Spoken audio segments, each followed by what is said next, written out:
How to lose belly fat in 1 week. My name is Michael Diamond, and in my first year of medical school, my primary goal was to finally get rid of my belly fat. I applied what I learned in medical school with my own research and managed to get into the shape of my life at the time. I turned my small-time fitness hobby into my life passion, improving on my knowledge and applying science.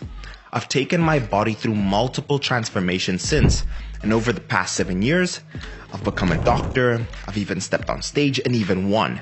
Taking it a step further, I've helped hundreds of my clients achieve the same results, if not better, over the last 3 years. But before we dive in, a lot of research and editing goes into making a video like this. I work my ass off. Just do me one favor, if you wouldn't mind, gently bless the like button. I'd greatly appreciate it. And if you enjoy this kind of content, subscribe and hit the notification bell if you're new. Let's kick it off. You can't lose all your belly fat in 1 week. It's impossible to go from 30% body fat to 10% in 1 week or lose a tremendous amount of fat in that space of time. Fat loss is also not site specific. You lose fat in a holistic fashion over time. This was my latest transformation in 2021. I lost 30 plus pounds between the two photos and almost 7 months worth of dieting and training. Watch this video till the end and I'll show you how to lose that belly fat for good with complete transparency. The reason I made this video is because if you search this title, the content out there is just false. My hope is someone who needs this help finds the right information so that they can be in a healthier position after watching this video. Before we answer how to lose belly fat, let's answer how long it will take you to lose that belly fat. For the purpose of this video, I've used my scale reading of 24% at the start of my diet.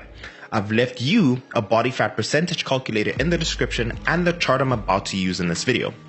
When you know what you're doing, getting a shredded midsection doesn't take nearly as much time or effort as you may think. The following chart breaks it down. This chart assumes an average of just 1 pound of fat loss per week, and it'll give you an accurate estimate of how long it will take for you to get rid of your belly fat and see that six pack. The upper limit of the recommended rate of fat loss is 2 pounds per week, which would give you then half the time. Here's how to use it. 1. Locate the column, the vertical division at the top with your current body fat percentage. 2. If you're a woman, follow the column down until you hit an orange cell. And if you're a man, follow it down until you hit a yellow cell. Number 3. Trace that row, the horizontal division, to the left-hand margin and look at the number. And that's approximately how many weeks it will take you to see your abs. So, for example, let's say you're a guy currently sitting at 22% body fat. First, you find the column for a starting body fat percentage of 22%. Second, you follow that column down until you hit the yellow cell, and voila, you see that it's going to take you about 25 weeks to get that killer six-pack. I started at 24% body fat, which gives me roughly 29 to 30 weeks to see my abs according to the chart. However, this is at a rate of 1 pound per week. My rate of fat loss was 2 pounds per week, which would give me 15 weeks, and that is an accurate estimation. Now that I've figured out how long, let's figure out how to. So, step 1. You've heard that the diet is the most important, so let's begin here. You need to be in a caloric deficit to lose weight. What that means is you need to eat less food than what your body needs or burn more calories through your activity than what you consume. Let me show you how to figure out your calories and macros. The realistic way to track your calories and more so your macros is through an app called MyFitnessPal. Any other way is a shot in the dark, and it tends to be overcomplicated. It's super simple. So I'm going to show you how I use MyFitnessPal to build a diet and also to build the correct macros to be able to lose fat and build muscle. Our main goal is to lose weight.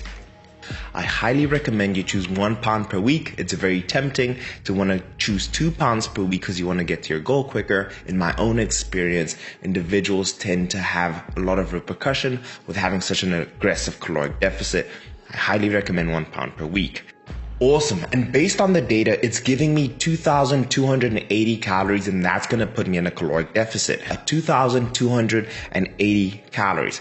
Now, we've figured out our calories. Now we want to figure out what our perfect macros are. And I'll go through my thought process in terms of setting up the best macros, and you can do the exact same. So my general rule is I like to eat more than 1 gram per pound of body weight. So if I'm 175 pounds, I want to eat between 175 and slightly above that to be able to maintain or even build muscle mass.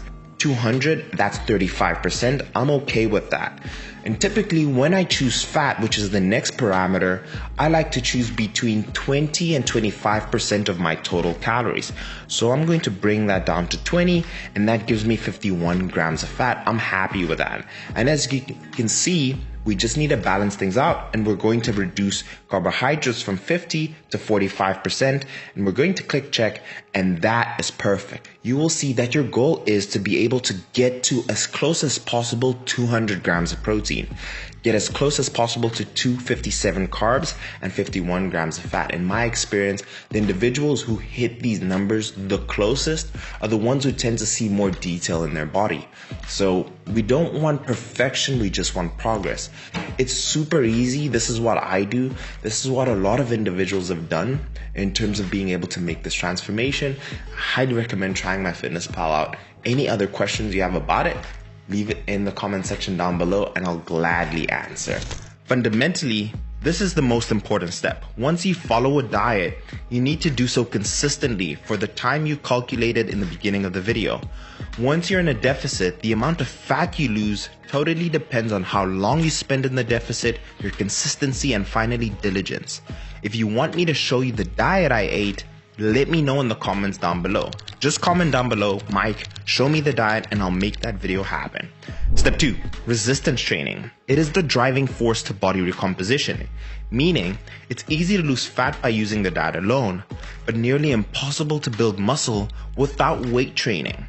Weight training is paramount to building muscle and improving body composition.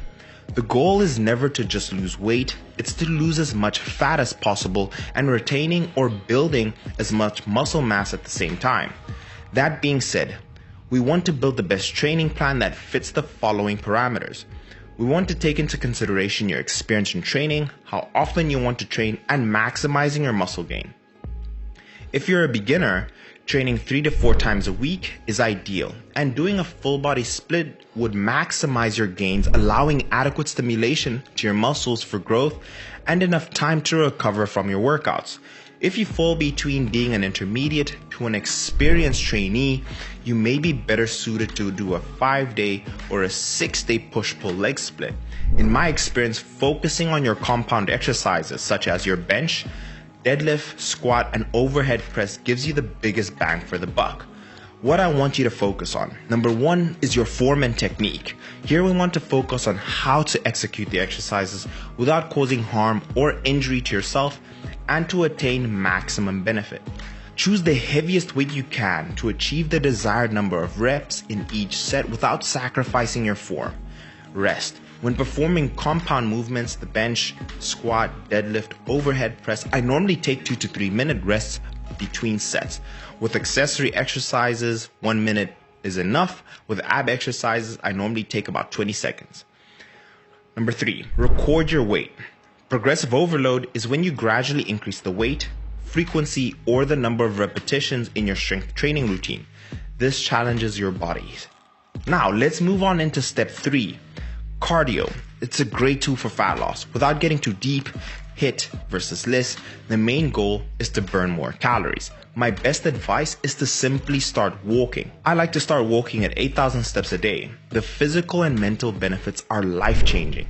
The following week or 2 weeks after, increase your steps and over time work your way to 13,000 steps and keep increasing your steps by 1,000 step increments. I've personally gotten to as much as 20,000 steps per day for competition. As you keep seeing progress with the loss of your belly fat, you can control the rate of your fat loss with either decreasing your calories or increasing your overall expenditure through walking. Step 4, recovery. It is in my own experience, if we truly want to achieve pure fat loss, we simply have to pay more attention to how much sleep we're getting. At this stage, we've heard the integral pieces of the puzzle: building muscle and losing fat, the diet, training, and cardio, but one piece of the puzzle, which is possibly the biggest and unfortunately very underrated and can impact your recomposition success on an enormous scale, is sleep. How much sleep do we need to build muscle to lose fat? The National Sleep Foundation recommends 7 to 9 hours of sleep per night for a young adult and adults seeking general health and well-being. Personally, I recommend anywhere from 7 to 8 hours of sleep to adequately provide enough rest for your body to recover and for your brain to function properly. To be clear, you can still achieve results with less sleep, but if you're in the game of optimization, we want to sleep 8 hours. And step 5, supplementation. Although this plays a minor role in body recomposition and without bias, for a beginner I'll mention most trial and tested supplements from examine.com. Number 1, whey protein. It's high quality, well absorbed source of protein that's very useful for hitting targeted daily protein goals. Its benefits extend to the benefits of increasing protein intake in general, such as augmenting muscle gain in conjunction with resistance training, limiting muscle loss during low-calorie diets, and modestly limiting the fat gain during periods of excessive calorie intake. My personal favorites are the peanut butter flavors from Oxywhey and Isopept from EHP Labs. I've linked that in the description below, and using Diamonds 10 directly supports me. Next one, creatine. The primary benefit of creatine is an improvement in strength and power output during resistance training. For this purpose, creatine is well researched and the effects are quite notable for a supplement. When used in conjunction with resistance exercise, creatine may modestly increase lean muscle mass. And finally, for me, pre-workout. Pre-workout supplements are extremely popular and are well researched. They can contain a combination of ingredients that increase training volume, muscular endurance, improving blood flow to the muscles, and even enhances focus. For me, it's Pride from EHP Labs, by far the best one I've used. If you do choose to purchase these supplements from EHP Labs, use my discount code DIAMONDS10. That directly supports me, and I can promise their products are second to none. I hope you enjoyed the video, and because you've stuck with me till the very end, I'm giving away 3 gift cards worth $100 each of either EHP Labs, Gymshark, or Alpha League. You're going to get to choose. All you need to do to enter the giveaway is number 1, like the video. Number 2, subscribe. Number 3, comment down below answering or asking any of the questions that I asked earlier in the video. That's all you need to do. I'm going to use a random generator to pick the 3 winners so you all have an equal chance. So good luck, and I'll see you guys in the next one. Peace.